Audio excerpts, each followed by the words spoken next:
Raphinha আর ওয়েসলিকে ছাড়াই খেলতে হবে ক্রোয়েশিয়ার সাথে ম্যাচ।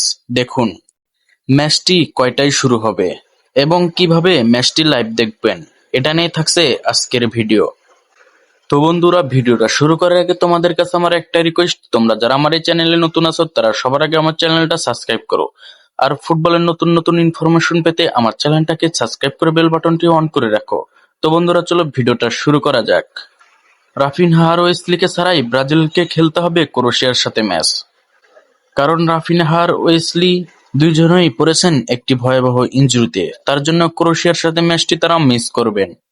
তো বন্ধুরা, এখন জানা যাক ম্যাচটি কখন শুরু হবে।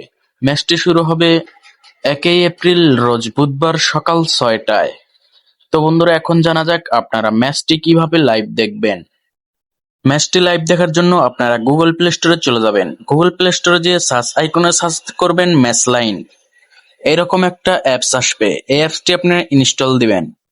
যদি এই অ্যাপস দিয়ে কাজ না হয় তাহলে আপনারা গুগল ক্রোম ব্রাউজারে চলে যাবেন, গিয়ে সার্চ বারে সার্চ দিবেন স্পটিফাই। স্পটিফাই লিখে সার্চ দেওয়ার পরে এরকম একটি আইকন আসবে, আসার পরে ডাউনলোড অপশনে ক্লিক দিয়ে ডাউনলোড করে নিবেন। তো বন্ধুরা, আজকের ভিডিও এই পর্যন্তই। তোমরা যারা ফুটবলের সকল ধরনের আপডেট পেতে চাও এবং ফুটবলের সকল ধরনের ভিডিও দেখতে চাও তাহলে আমার চ্যানেলটাকে সাবস্ক্রাইব করো।